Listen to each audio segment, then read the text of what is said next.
And now, it's time for another Dice Tower review with Tom Vasel.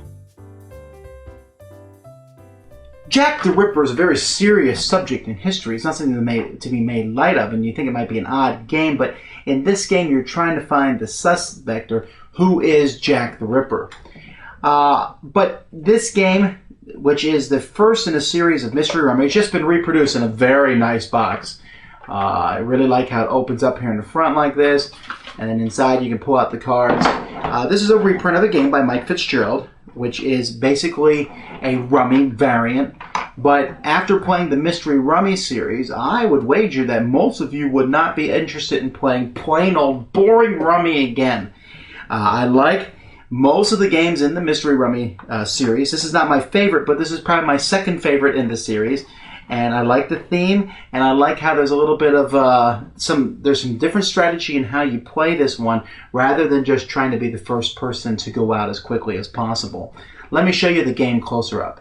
Many of the cards in a deck are evidence cards, and the evidence cards come in different suits, although for purposes of this game, they're more of different suspects. Like, for example, this is evidence against George Chapman.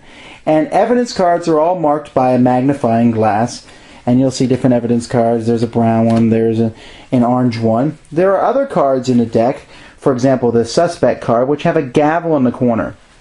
On your turn of the game, you can only play one gavel card, but you can put as many evidence cards in front of you as possible. Now, I guess I'm assuming that you know how to play Rummy. Just in case you don't, here's basically the gist of the game. You'll start with a handful of cards, and then you'll have a discard pile right here. On your turn, the first thing you must do in your turn is you must draw a card. You can draw the top card from the discard pile, or you can draw the top card from the deck and add it to your hand. You then, like I said, can play one gavel card in front of you. However, in this game, you want to play what are called melds. You must play 3 or more evidence cards of the same color in front of you. That's a meld. Once that has been played in front of you, anybody, you can add to it later on in future turns, or another player can play those cards in front of themselves because they're basically adding to your meld. That also allows you to play the evidence cards or the suspect card of that player. However, in this game, nobody can play any melds at all until at least one victim card has been played.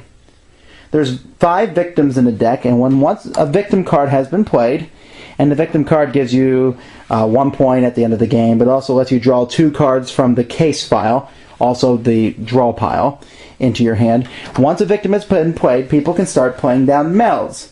And you can save melds up in your hand. You can play multiple melds in your turn. And once, see, for example, the pink meld has been played, I can add the suspect card to that meld. And there's, you're trying to get rid of all the cards from your hand. At the end of your turn, you must discard 1 card from your hand into the discard pile. So if you're trying to go out, get rid of all the cards in your hand, you still need to keep 1 card in your hand because you must discard at the end of your turn. If discarding at the end of your turn gets rid of all the cards from your hand, at that point the round ends, and we find out who Jack the Ripper is. Let's say, for example, this ended the round. Now, this is fewer cards than would normally be out in a round. But let's say the round ended. There's 2 suspects here. We have Jill the Ripper and we have George Chapman, the 2 different suspects. We're going to count these points in the corner of the cards here. So here we have 2, 4, 6, plus 4 is 10, and here we have 2, 4, 6, 8. So Jill the Ripper is Jack the Ripper. Alright, in this instance, all the points in her cards are doubled. So if, let's say, this person had all these cards in front, they would get 4, 8, 12 plus 8, 20 points. Then they get 2 for this, 22, 24, 26, and 1 point for this, 27. This guy over here has this card only and gets 2 points. That's a very oversimplification of how points scored. There will probably be more people out on the table, and there's various cards. There are a few other cards that I want to bring forth to your attention. These are cards that players can play on their turn. As I said, there's different victim cards that can be played. But for each victim card, there's a matching scene card. If you play a victim card and later on I play the scene card, that allows me to take your victim. On the same hand, if you play the scene card and later on I play the victim, I can take your scene. So you have to be careful when playing each of those 5 cards because there's a possibility that the other person or another player will be able to steal one of those cards from you. There's also cards that are called alibi cards. These cards can only be played when there's an evidence meld for that character in play. But if I play an alibi card on top of one of these melds, I'm basically saying that that person cannot be Jack the Ripper. So that person is excluded when we count up the points to see who Jack the Ripper is. But that still isn't the whole focus point of this game, because there is a possibility that Jack the Ripper is not caught in the course of this game, and a player may not even want Jack to be caught, and that's because this card is in the game. It's called the Ripper Escapes. There's other ways for the Ripper to escape, but basically the main way, if this card can only be played when all 5 victims are in play. If this happens, no points are scored for melds. The only points scored are for victims and scenes, and the person who has this card and plays this card gets 35 points. If the 5 victims aren't in play at the end of the game, then you will lose 2 points for each victim in play. So taking this card gives you a chance to get a lot of points, but you have to manipulate it so all the victims come into play.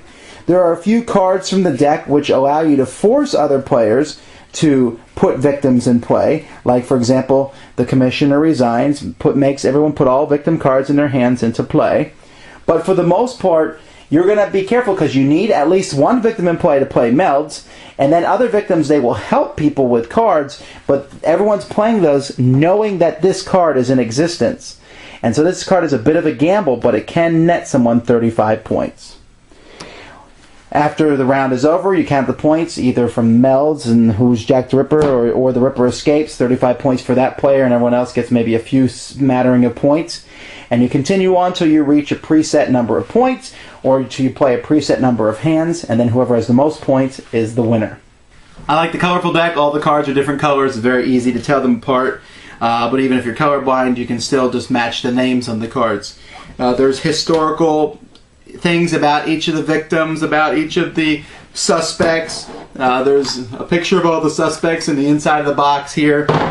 And in the games that we play, the Ripper escapes maybe 1 out of 4, 1 out of 5 times, but that possibility is always there. And players, once you decide to go for it, you say, well, I think I can make the Ripper escape, then players will suddenly think, wait a minute, there's 4 of the 5 victims on the table. We cannot allow that 5th victim to come out, but I need to put that victim out for me to play out my hand. And so there's just a lot of back and forth. But it's a very simple game. Interestingly enough, I think the rules say 10 and up and the box says 8 and up. I'm going to go by the 10 and up. 10 and up seems to be the limit for this game. And it's 2 to 4 players. And it plays pretty decently with 3 and 4, but it's a decent 2-player game. The rules say it's best with 2, and I'm going to agree there. It's a very fun 2-player game, back and forth, trying to get your cards down faster than the other person, but with an eye out for that Ripper Escapes card. Nice theme, fun card game, excellent quality. Thanks for joining us today. For more written, audio, and video reviews, as well as the #1 board game podcast, check out the website at www.thedicetower.com. Until then, this is Eric Summerer, and you've been watching The Dice Tower.